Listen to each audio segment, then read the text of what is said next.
Welcome to Shaan's cuisine. ഇന്നത്തെ recipe fruit റൈസാണ്. വളരെ ടേസ്റ്റി ആയിട്ടുള്ള ഒരു റൈസാണിത്. ഇൻഗ്രീഡിയൻസ് നോക്കാം. ആദ്യം വേണ്ടത് ബസ്മതി റൈസാണ്. ഞാനിപ്പോൾ ഇവിടെ ഒരു 1/2 കിലോ ബസ്മതി റൈസ് എടുത്തിട്ടുണ്ട്. കുറച്ച് വൈറ്റ് കളറായിട്ടുള്ള ബസ്മതി റൈസാണ് സെലക്ട് ചെയ്യേണ്ടത്. ഇനി ഈ റൈസിലോട്ട് കുറച്ച് ചൂടുവെള്ളം ഒഴിച്ച് ഒരു 1/2 മണിക്കൂർ സോക്ക് ചെയ്ത് വെക്കണം. പിന്നെ വേണ്ടത് ഫ്രൂട്ട്സാണ്. പച്ചമുന്തിരി, കറുത്ത മുന്തിരി, പിന്നെ അനാർ, ചെറീസ്, പിന്നെ ആപ്പിൾ, വേണമെങ്കിൽ പൈനാപ്പിളും ആഡ് ചെയ്യാം.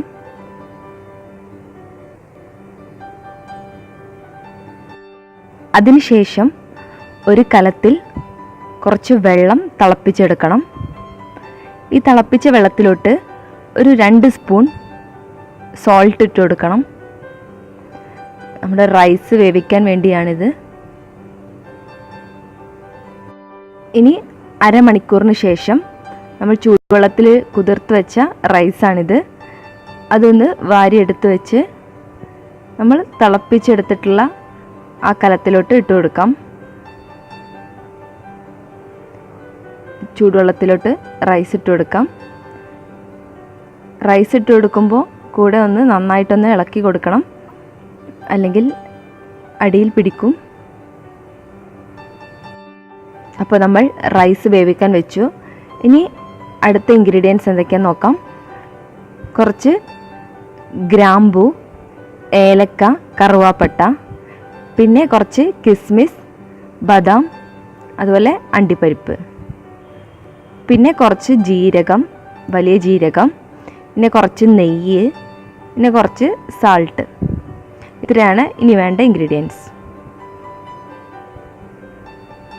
ഇനി നമ്മൾ നേരത്തെ എടുത്ത് വെച്ചിട്ടുള്ള ഫ്രൂട്ട്സ് എല്ലാം ചെറുതാക്കി കട്ട് ചെയ്ത് കഴിഞ്ഞു.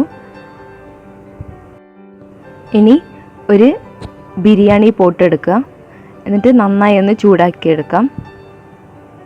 അതിനുശേഷം നമ്മൾ എടുത്തു വെച്ച ആ നെയ്യ് ഇട്ട് കൊടുക്കാം. നെയ്യ് ചൂടായതിന് ശേഷം നമ്മൾ എടുത്തു വെച്ച ബദാം, അണ്ടിപ്പരിപ്പ് ഇട്ട് കൊടുക്കാം.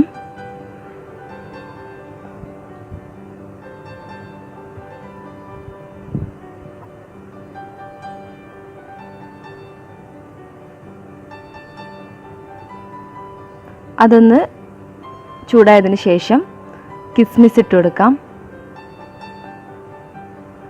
എന്നിട്ട് ഇത് നമ്മൾ വറുത്ത് കോരിയെടുക്കണം. ഇനി ഇതൊന്ന് മാറ്റി വെക്കാം.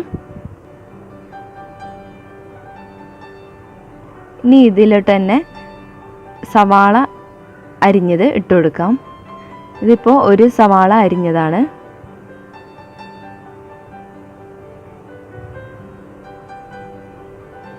ഇനി ഇതിലേക്ക് നമ്മൾ എടുത്തു വെച്ച ഗ്രാമ്പൂ, അതുപോലെ കറുവാപ്പട്ട, ഏലക്ക എന്നിവ ഇട്ട് കൊടുക്കാം.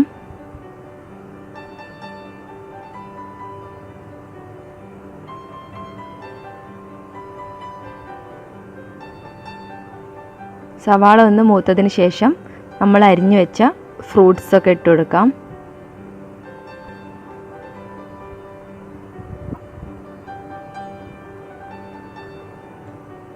സീഡില്ലാത്ത മുന്തിരിയാണ് നല്ലത്. അതുപോലെ നിങ്ങൾക്ക് വേണമെങ്കിൽ പൈനാപ്പിളും ആഡ് ചെയ്യാം.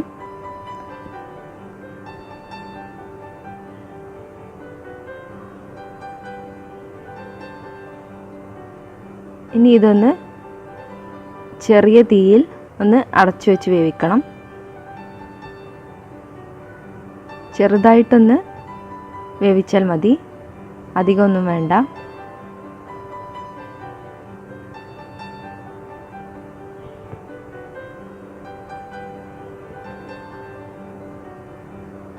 ഒരു 2 മിനിറ്റ്സ് ഇതൊന്ന് അടച്ചു വെക്കാം.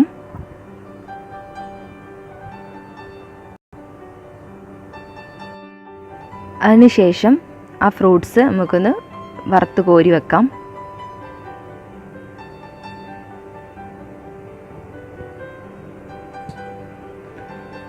ഇനി ഇത് നമ്മൾ നേരത്തെ വേവിക്കാൻ വെച്ച റൈസാണിത്.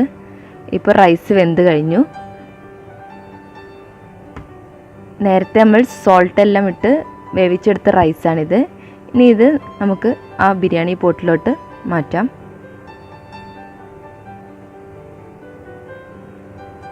ഇനി ഈ റൈസിലോട്ട് നമ്മൾ നേരത്തെ വേവിച്ചെടുത്തിട്ടുള്ള ഫ്രൂട്ട്സ് ഇട്ട് കൊടുക്കാം.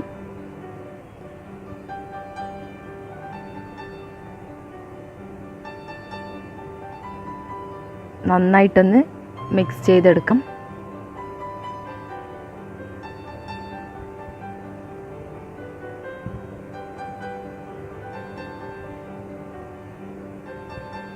നന്നായിട്ട് മിക്സ് ചെയ്യാം. അതിനുശേഷം നമ്മൾ നേരത്തെ വറുത്ത് മാറ്റി വെച്ചിട്ടുള്ള കിസ്മിസ്, ബദാം, അണ്ടിപ്പരിപ്പ് ഇട്ട് കൊടുക്കാം.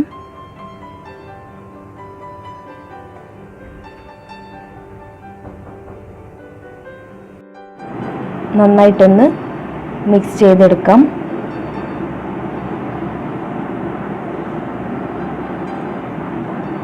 അതിനുശേഷം ഒരു 2 മിനിറ്റ്സ് ഒന്ന് അടച്ചു വെച്ച് വേവിക്കാം. ഒരു അധികം ഫ്ലെയിം വേണ്ട, ഒരു ചെറിയ ഫ്ലെയിമിൽ ഒന്ന് അടച്ചു വെച്ചിട്ട് കുറച്ച് നേരം വെക്കാം. അതിനുശേഷം കുറച്ച് ലെമൺ ജ്യൂസ് അതിൻ്റെ മേലൊന്ന് പിഴിഞ്ഞു കൊടുക്കാം. ഒരു ഹാഫ് ലെമൺ മതി. ഇപ്പോൾ നമ്മളുടെ ഫ്രൂട്ട് റൈസ് റെഡിയായി കഴിഞ്ഞു. നമുക്കൊരു ഡെക്കറേഷന് വേണ്ടിയിട്ട് മേലെ കുറച്ച് ഫ്രൂട്ട്സ് വെച്ച് കൊടുക്കാം.